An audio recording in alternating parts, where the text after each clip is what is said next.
So on the first scramble, I got a 663, and my cube shape was barrel muffin.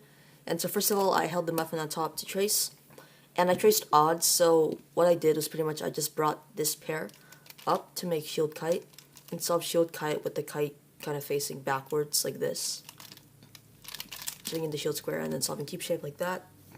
Next, I had this pretty easy 3-slice CO, which I could just solve like that. Next, I have 1-1 for EO, solve like so. And here, I can just tell from sort of doing like a lot of solves that just by the way that these bars are aligned, I should be getting an opposite if I don't misalign it. And with this P prim here, I know simply just because if I break up this opposite bar, if you will, I'll get an adjacent, and I don't want adjacent opposite, so I want to leave it aligned. And so if I do op-op, if I do JJ, I'll get op-op for my EO. And here, I think the best thing that I should have done was doing a U prime, and then M2, E2, M2, which left me with just a D to do at the end. But I ended up doing a U first, and even if I did a U first, I could have done M2, D2, M2, which left me with just a D prime at the end. But I ended up doing what's probably the worst, and I did M2, U2, M2, and did a U2, D at the end. But regardless, it was still a nice solve. It was 663 with 23 slices, which means 347 slices per second, which really isn't much to complain about, so nice solve.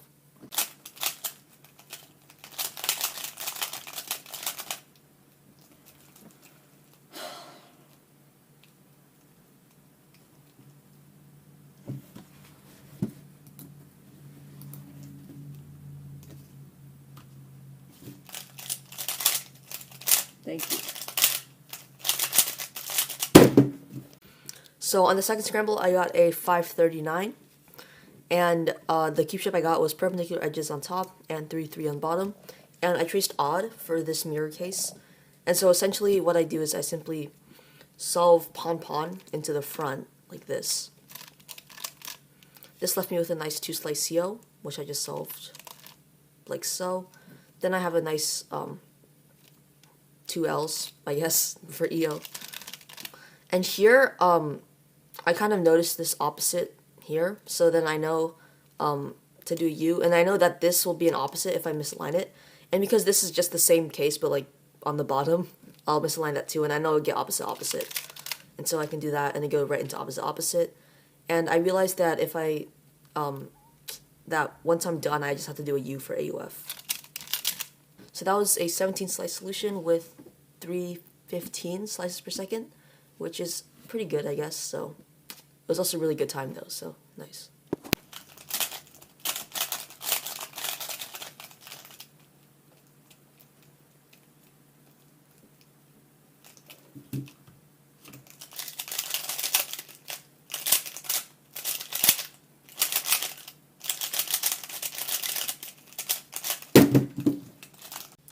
On the third solve, I got an 872, and my cube shape was right pawn and a muffin.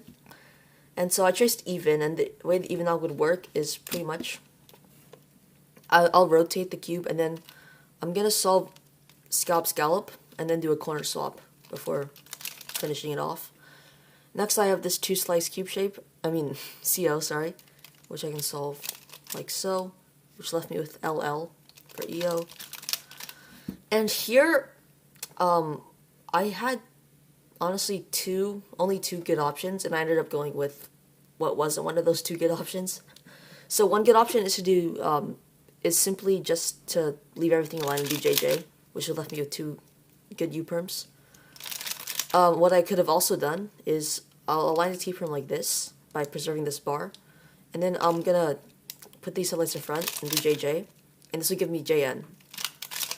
But I was panicking, and so I ended up misaligning just the T-perm for some stupid reason, and so then I got the bad U-perms, which wasted a lot of slices. But that was a 25-slice solution with 287 slices per second, which could have been a lot less slices. I'm not sure exactly how much less, but it could have been much better solved, but you know, it's alright, so yeah.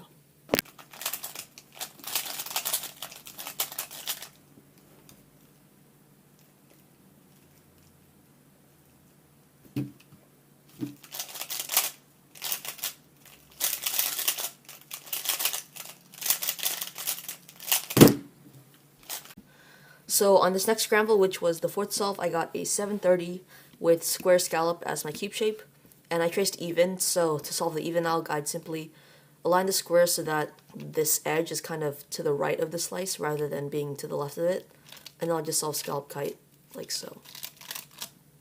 Next, I have this easy 2-slice CO, which leaves me with EO.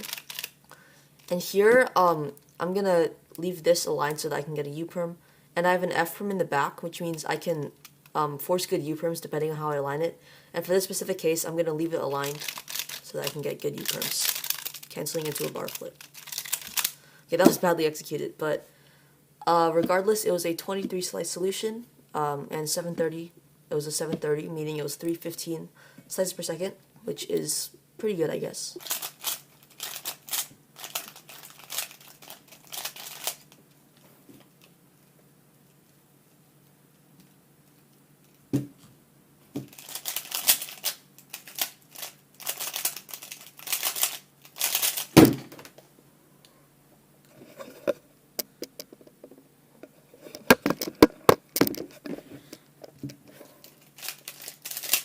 On the last solve, I got a 573, which honestly wasn't the best solve in terms of kind of my turning, but...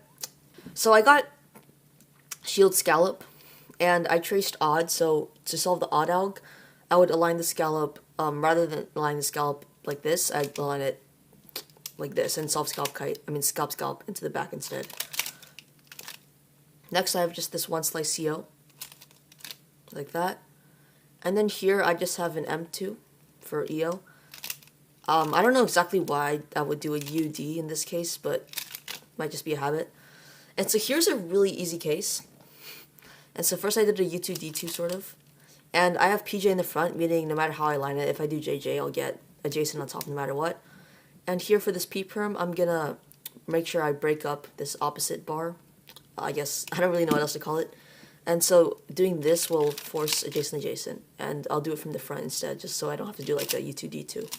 So instead I'll just do this from the front, do a slight AUF there, and finish the solve. So it was a 573 with 16 slices, which isn't that great. I think it was like 2.79 slices per second, which there definitely has been better, but you know, it was a good time. Maybe not the best solve, but a good time, so I'm not really complaining. So with that, I got a counting 5 and a 6.55 average, which is like just above the world record or something. So I'm still really happy with this average. The turning wasn't as great as from episode 2 with the 652 average, but still, really nice. So I hope you guys enjoyed the 3rd episode of Daily Sub-7s. Please just give me any feedback that you have in the comments. I'm really trying to make this as good as possible. I guess that's really all I have to say. So thank you guys for watching, and goodbye.